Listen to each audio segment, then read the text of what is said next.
Ты слушаешь Радио Мария.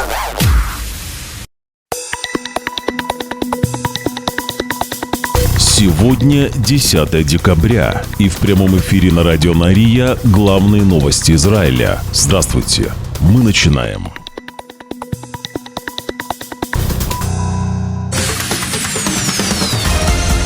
Главные новости Израиля.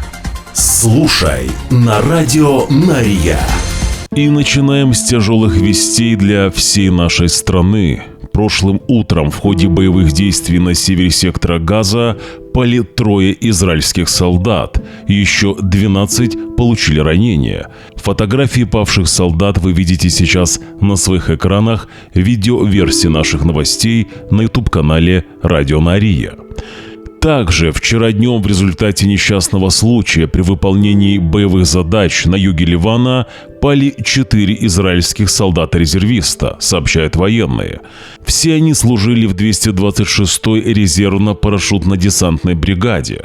По данным первоначального расследования ЦАЛЯ, солдаты проверяли туннель в районе на юге Ливана, когда там сдетонировал склад оружия и взрывчатки Хизбаллы.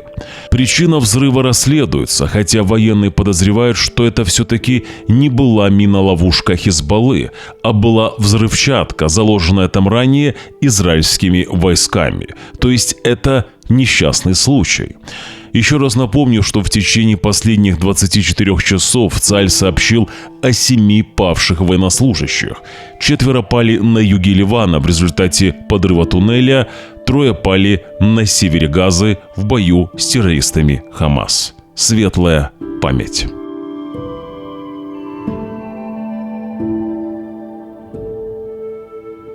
Новости на Радио Мария.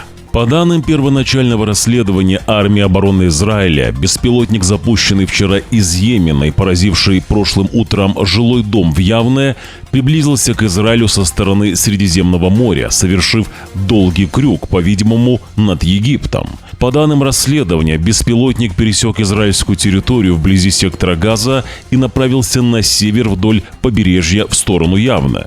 Военные добавляют, что обнаружили беспилотник в нескольких местах после того, как он вошел в воздушное пространство Израиля, хотя его обнаружение не было непрерывным. Из-за этого военные не смогли предсказать его маршрут и включили предупреждающие сирены. В конечном итоге беспилотник врезался в пентхаус в Явне, причинив ущерб. Сейчас кадры с места происшествия на ваших экранах, видеоверсия наших новостей на YouTube-канале Радио Мария. Саудовская Аравия считает, что захват Израилем буферной зоны между ней и Сирией демонстрирует, цитирую, стремление Израиля уничтожить шанс Сирии на восстановление своей безопасности, говорится в заявлении Министерства иностранных дел Королевства. Напомню, что Израиль назвал эту меру временной и направленной на защиту своих границ от враждебных сил в Сирии, лишившейся лидера до тех пор, пока не будет создано новое руководство и ситуация не стабилизируется. В это же время Израиль сообщил Совету безопасности ООН, что он принял ограниченные временные меры в демилитаризированной полосе, которая граничит с Сирией, для противодействия любым угрозам, особенно жителям израильской стороны Голландских высот. Однако важно подчеркнуть, что Израиль не вмешивается в продолжающийся конфликт между сирийскими вооруженными группировками. Наши действия сосредоточены исключительно на обеспечении нашей безопасности. Об этом говорит посол Израиля в ООН Дани Данон в письме 15 членам Совета. Он заявляет, что Израиль по-прежнему привержен рамкам соглашения о разъединении сил от 1974 года, несмотря на то, что премьер-министр Израиля Биньямин Нетаньяху ранее заявил, что этот пакт рухнул. Главные новости Израиля. Примерно за 14 часов до начала дачи показаний на судебном процессе по делу о коррупции, который начнется сегодня в 10 часов утра, премьер-министр Израиля Биньямин Нетаньяху посвятил большую часть своей пресс-конференции критике правовой системы за расследования, которые привели к предъявлению ему обвинений, а также нападкам на некоторых журналистов, которые задавали ему вопросы. Сперва Нетаньягу вспомнил 7 военнослужащих, которые пали в секторе Газа и в Ливане. Их имена были опубликованы ранее в понедельник, и об этих военных мы говорили в начале нашего выпуска. «Началась новая глава в истории Ближнего Востока», — говорит Нетаньягу. «Пал режим Башара Асада в Сирии. Режим, который был ключевым звеном иранской оси зла. Иран вкладывал в Сирию миллиарды и миллиарды. Все эти деньги пропали. И сейчас все понимают, что для Израиля жизненно важно контролировать Голландские высоты. Сегодня все понимают огромную важность нашего присутствия на Голландских высотах, а не у подножья Голлан. Контроль над Голланами – это гарантия нашего суверенитета». Нетаньягу также заявил, что он и его супруга постоянно встречаются с семьями заложников, а усилия добиться их освобождения, в том числе путем заключения сделки с террористами, не прекращаются ни на день.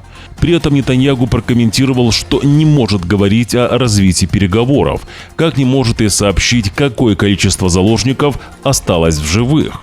К сожалению, из оставшихся 100 заложников живы не все. «Мы передаем обновленную информацию семьям, когда ее получаем», — отметил премьер-министр. Возвращаясь к теме суда по его делу, Нетаньягу говорит, что 8 лет я жду этого дня. 8 лет я жду возможности прийти в суд и развеять ложь, которую собирали вокруг меня, раскрыть технологию травли. Премьер-министр выступает с резкой критикой в адрес следователей, которые, по его словам, разрушают жизнь десятков людей, запугивают их, держат в одиночных камерах, не дают спать. Такие методы применяются не только при расследовании дел, связанных со мной, добавляет премьер-министр. Напомню, что Нетаньягу должен начать давать показания по делу о коррупции уже сегодня в 10 утра в подземной комнате окружного суда Тель-Авива. Далее же продолжит давать показания в среду днем. Дальнейшие показания будут даваться 3 раза в неделю в течение как минимум следующих 2 недель. Эли Фельштейн, ключевой обвиняемый в скандале с утечкой секретных документов в канцелярии премьер-министра, поздно вечером 9 декабря был освобожден под домашний арест после 45 дней содержания под стражей. Фельштейн, помощник премьер-министра Израиля Биньямина Нетаньягу, находился под стражей с момента ареста 27 октября по подозрению в утечке документов военной разведки. В ноябре ему было предъявлено обвинение в утечке секретной информации с целью нанесения ущерба государственной безопасности. Окружной суд Тель-Авива заявил, что Фельштейн может быть освобожден под домашний арест с использованием электронного устройства слежения. В соответствии с условиями домашнего ареста Фельштейну теперь запрещено пользоваться телефоном или электронными средствами связи любого рода. А Высший суд постановил, что службы безопасности имеют право перехватывать любые сообщения, которые Фельштейн может осуществлять, если у них возникнут подозрения, что он нарушает условия домашнего ареста. Фельштейну также запрещено покидать страну, и ему было предписано сдать свой паспорт в течение 48 часов через назначенного стороннего гаранта. Правительство Израиля одобрило план по выделению дополнительных 200 миллионов шекелей в виде грантов резервистам армии обороны Израиля, продлив ранее созданную программу льгот до 2025 года. Этот новый транш средств будет охватывать, среди прочего, ежемесячные гранты и психологическую поддержку для резервистов, пособия по безработице для супругов и субсидии на летние лагеря для детей военнослужащих. Он также будет охватывать компенсации их работодателям. Резервисты вместе с действующими солдатами уже больше года сражаются плечом к плечу в войне за возрождение, заявляет Нетаньягу, добавляя, что роль правительства заключается в том, чтобы помочь семьям и облегчить бремя, пусть даже и немного, говорит премьер-министр.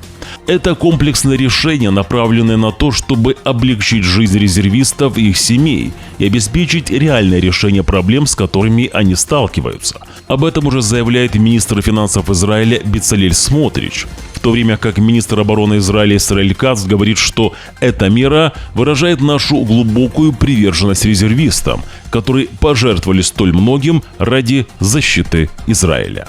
Новости на радио Найрия.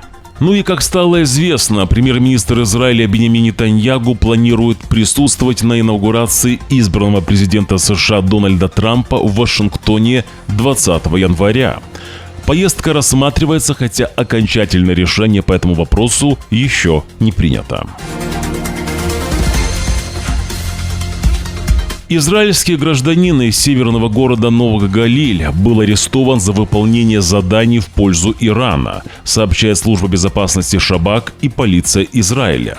Подозреваемому 33 года, это Артем Золотарев. Он был задержан в ноябре по подозрению в совершении преступлений против безопасности, связанных с контактами с представителями иранской разведки и выполнением миссий под их руководством с целью получения финансовой выгоды.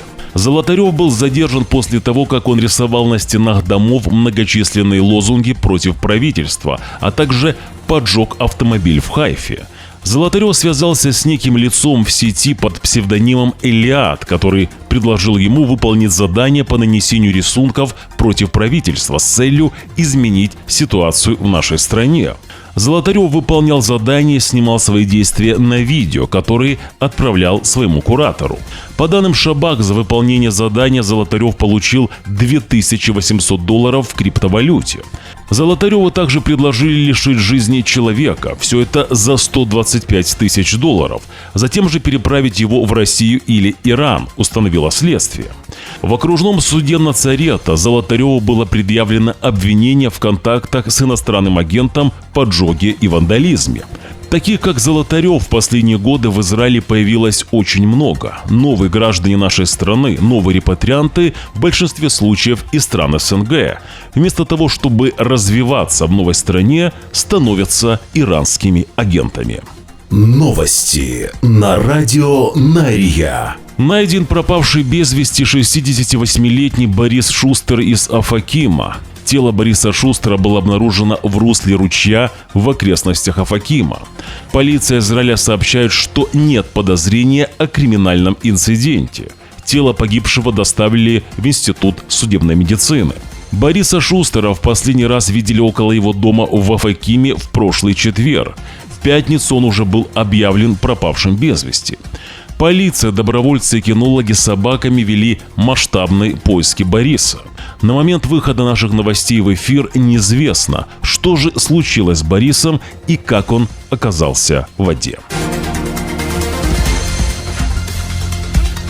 Напомню, что нашей радиостанции нужна ваша поддержка. Поддержать нас вы можете прямо сейчас. Под этим видео нажмите палец вверх. Также важно написать любой комментарий или же поставить смайлик в комментариях под этим видео. Также подпишитесь на наш канал. Спасибо и нашим спонсорам. Их имена вы видите сейчас на своих экранах. Важно подписаться и на резервный канал Радио Нария. Ссылка на него будет в первом закрепленном комментарии под этим видео. Это были главные новости Израиля. Спасибо, что слушали и смотрели нас. Уже завтра, в среду, 11 декабря, в 6 часов утра по Иерусалиму мы снова в прямом эфире. Вы должны знать правду. До встречи.